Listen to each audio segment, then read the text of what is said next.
This fate completes the depopulation of heaven, of that unthinking mingling of individuality and essence, a mingling whereby the action of essence appears as inconsequent, arbitrary, unworthy of itself. For individuality that is only superficially attached to essence is unessential. The expulsion of such shadowy, insubstantial picture thoughts, which was demanded by the philosophers of antiquity, thus already begins in Greek tragedy in general through the fact that the division of the substance is controlled by the notion, and consequently individuality is essential individuality, and the determinations are absolute characters. The self-consciousness that is represented in tragedy knows and acknowledges, therefore, only one supreme power, and this Zeus only as the power of the state or of the hearth, and in the antithesis belonging to knowing, of knower and known, only as the father of the particular that is taking shape in the knowing, and also as the Zeus of the oath and of the Furies, the Zeus of the universal, of the inner being dwelling in concealment.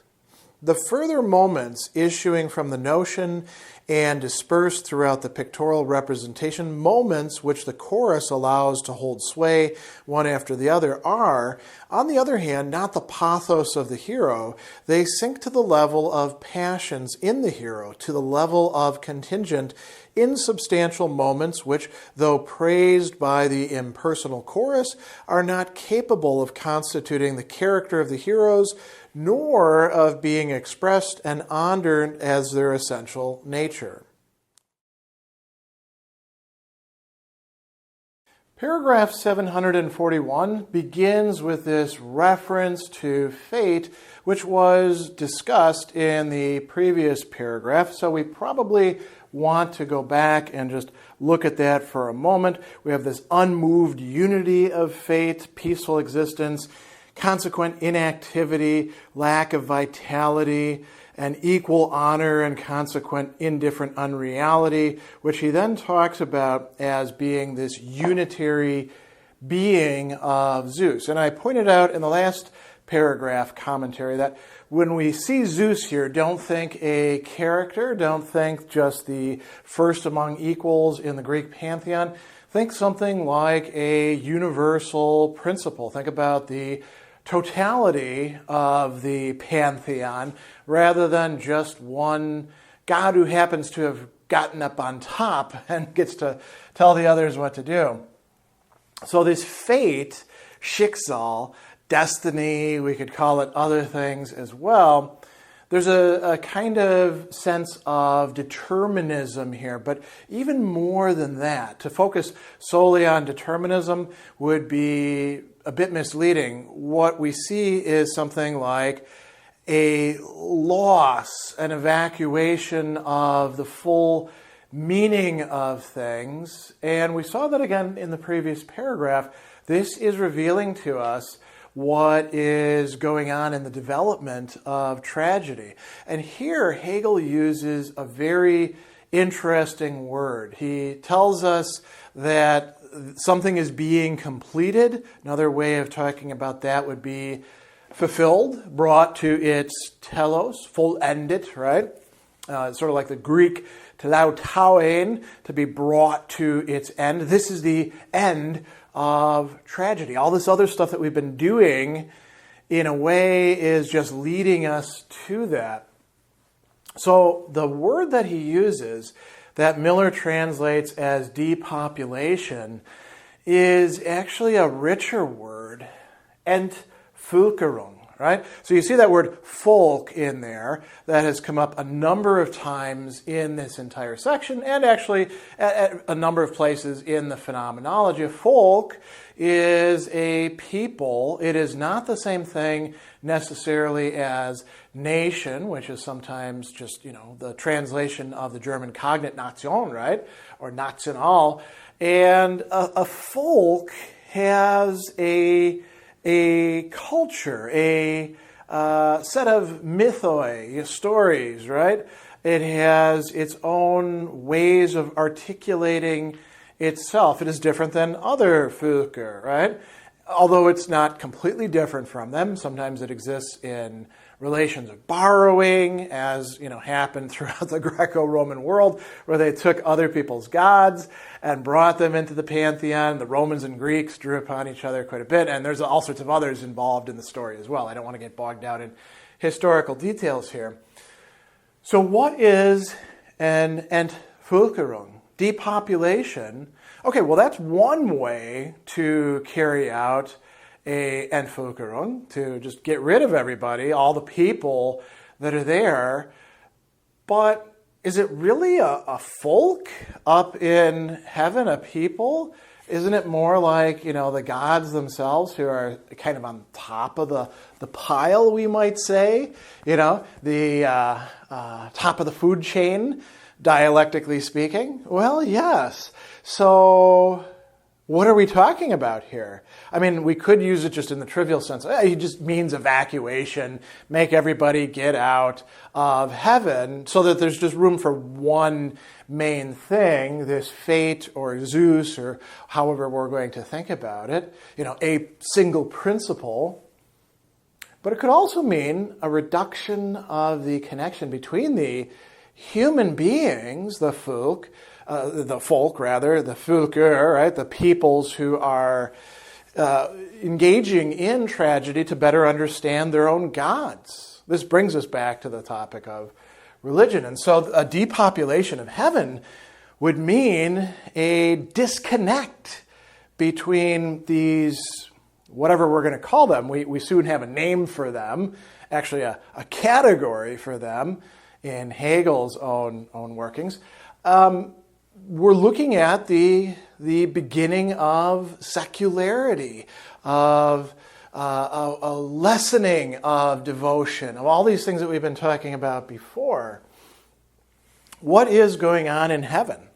So the very next line tells us that unthinking, Undenkendes, right? Mingling, vermischen, mixing up together, of individuality and essence, Wesen. And here he says something interesting. A mingling whereby the action, in this case not Handlung but Tat, of essence appears as inconsequent, arbitrary, unworthy of itself. Why? Because individuality that is doing the action, right? Individuality that's doing the action on the part of the essence that is only superficially attached to essence is unessential. Now, is that just a tautology on Hegel's part? Well, if it's not essential, then it's inessential.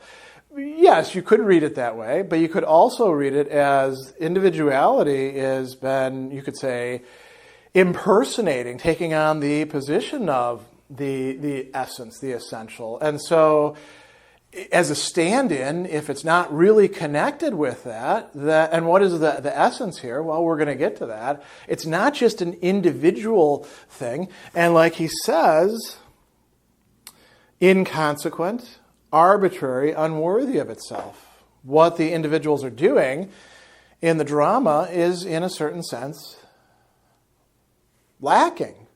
It is arbitrary, right? So what do we have in heaven? This is where we get to something very important. He says, the expulsion, right? The depopulation, expulsion of what? Now here Miller adds an extra word that it isn't really necessary here, but let's read it anyway. Such shadowy, insubstantial picture thoughts.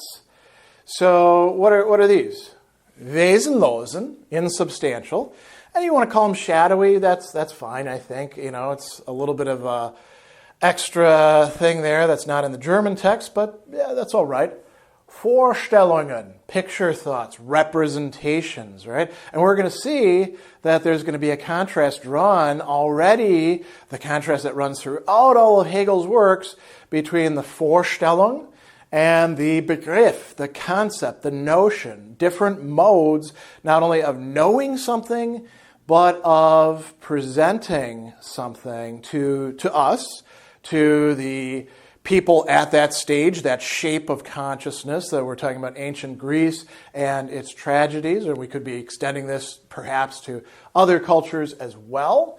So insubstantial picture thoughts, that's what we've got to work with. And we should pause for a moment and think about when we encounter Greek tragedy, how does it work? I mean, we are very hyper-conscious about this genre, right? We may teach it in a literature class, and then we don't get it on stage as a production. Instead, we get it as essentially a play written in a book. We just get dialogue and stage direction, and we have to use our imagination. Those are all representations. We can go beyond that as we're reading it. We can be reading, Aeschylus, Agamemnon, and have a sense of dread of what's going on. And we're not like picturing Agamemnon in our head in the bathtub. We're conceptualizing what is actually happening there, which is not just somebody dying, being hacked while he's bound up within his robes, but rather a fundamental betrayal, a concept here, a horror that is taking place, that has been hinted at and depicted throughout the way in which the play is talked about. So that's one way we encounter these plays, and that was also possible back in the ancient world. People would read Homer, people would read Aeschylus, but they'd also see it put on. They would see the spectacle of the play, and for a little while, they could be invested in it, leaving part of themselves behind so that they actually are the audience, and even participating as sort of something like the chorus, feeling things, right? What they're getting, though, is foreshadowing. Somebody is up there, and there's all kinds, right? We have if there's any sort of scenery on the stage, we have the masks that the actor is wearing, which Hegel will be talking about shortly in paragraphs yet to come. There is the workings of the body that are being used to depict things, to depict actions, to depict attitudes, to depict passions. There is the actual speech that is being given forth by the characters. There is the staging. All of that is Vorstellung, right? So that's what's in this heaven, as he's calling it. And now notice what he says here. This is really interesting. This expulsion, which was demanded by who? Philosophers of antiquity. Well, who is he talking about there? Well, Aristotle will talk about tragedy. So by the time that Aristotle is on the scene, tragedy is already a very well-established art. He's not the one who's demanding it. So we have to go a little further back. Plato is pretty hostile to tragedy, as we all know. And maybe he inherited that from Socrates. Maybe that was the fact that he was a poet himself and abandoned it. There's all sorts of speculations possible about that. He certainly does want something that is the one, right? The form of the good or the beautiful. What if we go further back? Well, we have some thinkers who are depopulating the heavens by, you could say, secularizing them and saying, that stuff that you're talking about up there, it's just rocks, man, or just, cosmic forces. It's not God's doing things. And then we have others who are much more interested in metaphysical principles that govern everything, or even just are what they are. Think about Parmenides, right? So we have this rejection of the Vorstellung by ancient philosophers. And he says that this was demanded by the philosophers of antiquity, thus already begins in Greek tragedy in general through the fact, what fact? That the division of the substance is controlled by the notion. Beherrscht, right? Rules over, literally. So the notion, the Begriff, is what divides the substance. What is the substance? All of the stuff that's going into the tragedy. All of the forces, powers, laws, different dialectical transformations like that of knower and known, as we're going to get to in just a moment. Now, division of substance, Einteilung. Is this just like saying, okay, this is over here, this is over here, this is over here, cut, cut, cut, cut, cut? Not exactly. Einteilung could also be understood as something more deliberate, like assigning, right? So this division of the substance, of all the things that go into the drama, is happening in some sort of rational way. So now notice, consequently, individuality is essential individuality. So when the notion is governing, we're no longer dealing with the heaven of foreshadowing, where individuality and essence were just kind of mingled together. Here's a little bit of individuality, here's some essence, throw them into the pot, stir it around, hopefully something good comes out. No, in this case, individuality is in fact essential. We have to ask, though, well, which individuality? And here's where we're going to get self-consciousness as something like a character. But before that, he says, right before that, he says, the determinations are absolute characters. What does it mean to be an absolute character? I mean, we could say that sometimes in a comedic way. Oh, man, that guy's an absolute character, meaning like, wow, look at that screw up, or look at how funny he is. Or we don't usually say it in tragic senses, do we? If somebody's being a character means they're putting on a persona and they're making us laugh at something. That's not what Hegel means. So when we look at tragedies, here's one way of thinking about it. We encounter characters who then, as we say, take on a life of their own. Right? Hamlet isn't just Hamlet in the play, and he's not just whether there was a historical Hamlet or not. We're not worried about that. It becomes a stand-in for what? For our own indecisiveness about what we ought to do in the face of horror and injustice when we're called upon by the victims of injustice. Well, that's one reading, right? Hamlet could also be a guy who's caught in a screwed up family dynamic and doesn't know which way to turn, can't figure out who the good guys are and who the bad guys are, or if there are any good guys at all. Or, and we can go on with other interpretations, each of those could be what Hegel's calling an absolute character here. How do we interpret Oedipus?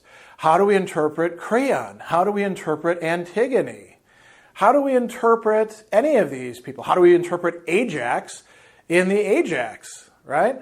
Or Medea as a prime example. I mean, I think I've pointed this out in the past. I think Medea as a play might pose some problems for Hegel's discussion of tragedy here, but that's a separate topic, right? So he says the self-consciousness that is represented in tragedy knows and acknowledges. Now, this is interesting.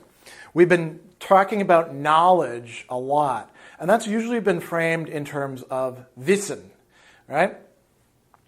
Now it's Kennen.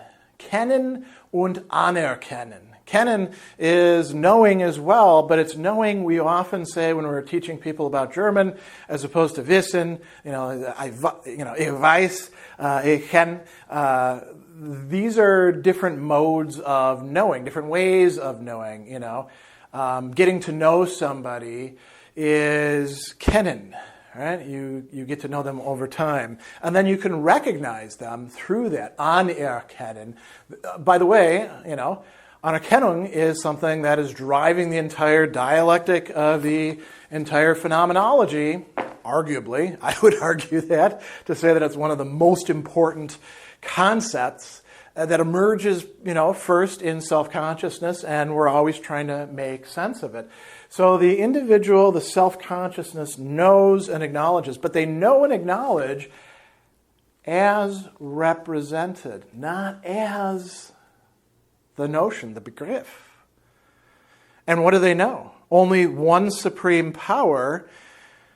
What is this one supreme power? This Zeus, right? This Zeus, and it's known as, only as the power of the state or the hearth, and in the antithesis belonging to knower, knowing, of knower and known, only as the father of the particular that is taking shape in the knowing, and also as the Zeus of the oath and the Furies, the Zeus of the universal, of the inner being dwelling in concealment. So these are all ways in which Zeus is known by the individual self-consciousness, who is somebody in the play, but also one of us. If we're watching it, if we're reading it, if we're thinking about it, if we're grasping it in this way. So the notion is still here behind the scenes. What we really have here is still Vorstellung, representation, being represented to a representative, you might say, who is the individual self-consciousness. The individual self-consciousness of who? Well, here we get to the other thing, the further moments. And it's rare that Hegel actually includes these further moments that are, you might say, part of what else is going on, but he's talking about totality. And it's pretty important that he talks about the further moments in this case, because otherwise, what the hell is the hero doing, right? So we do have a hero involved here. And here he says something really interesting as well. I mean, this paragraph is so rich in what's going on. The further moments issuing from the notion, so coming from the begriff, dividing up the substance, and dispersed throughout the pictorial representation, throughout the Vorstellung, the overall Vorstellung of the drama, moments which the chorus allows to hold sway one after the other. So here we have the chorus involved here, a reference to them. We're going to come back to that in a moment. What are these further moments? Are, on the other hand, not the pathos of the hero. They sink to the level of passions in the hero. Okay, so let's clarify that a little bit. The English connects these up a little bit better than the German does, interestingly enough. Pathos in German is Pathos. And passions, Leidenschaften, things that we suffer, right? Which goes back to the, original sense of passion. Now, here's where it gets really tricky.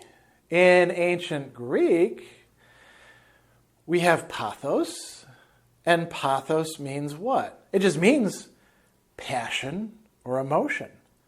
A pathos, technically speaking, is something that we suffer, something that we undergo.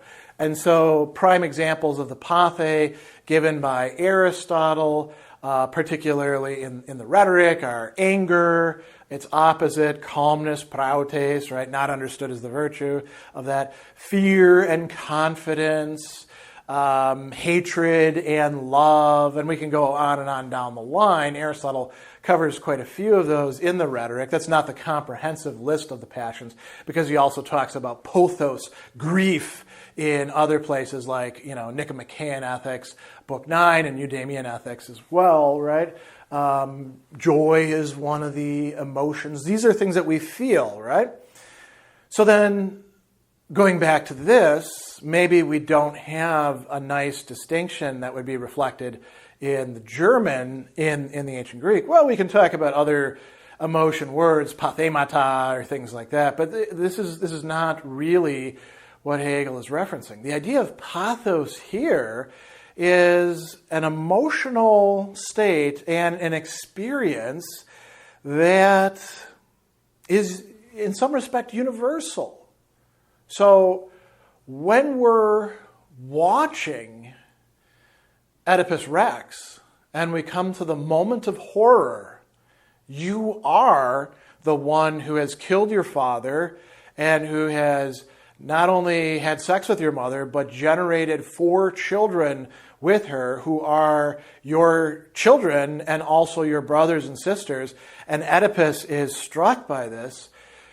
That's supposed to be pathos, Right? You can even say that, Tiresias' dread to reveal this, being compelled by Oedipus, is also a kind of pathos. The pathos that Antigone is displaying, the pathos that Creon is displaying. Here we're just sticking to that one sequence of plays, right? But we could extend this into others. Coming back to the Medea, is there a pathos in the Medea, specific to Medea, that somebody like Hegel doesn't actually pick up on? I would say yes. She was one of the most discussed figures in antiquity when we come to talking about the emotions, by the way, separate topic. So individual emotions that we can relate to, like when we're watching a sitcom and I used to actually have to leave the room sometimes when embarrassing things would happen because I would feel embarrassed for these fictional characters on TV. Some of you probably had the same experience as well.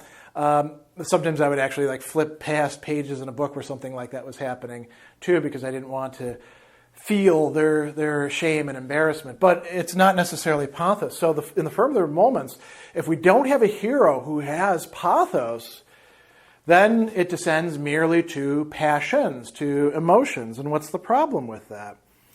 Well, he says, to the level of contingent, insubstantial moments. Right? And this is what we had earlier in talking about the heaven that's depopulated, right? Insubstantial picture thoughts. Picture thoughts can be representations in the sense of images, words. They can also be passions, Leidenschaften. So now let's come back to the chorus. So we said that the chorus allows to hold sway one after the other. How? By getting its busybody little noses in there and talking about what's going on. That's what the chorus does in the play, right? And the chorus can be played by, the council of old men. It can be a crowd. It can be whoever you got, right? But they're talking. They're engaging in things. They're telling us how to interpret the actions of the hero and all these other things that are part of the scene. So we have these insubstantial moments, though praised by the impersonal chorus, but they're not capable of constituting the character of the heroes. Okay, so we would need pathos, not just pathe, or passions, or Leidenschaften, to be a genuine character. Not just a type, but a character in the sense of something essential. So he says they cannot be expressed and honored as their essential nature. So we have kind of an impasse here, right? And this is not a paragraph in which a resolution happens. Instead, the notion has kind of receded, and all we're left with are all of these representations. And the question is, well, how are they connected with each other? And what do we do with them? The chorus, and for us, the spectators, we're not going to actually be able to do what would be demanded by the concept at this point.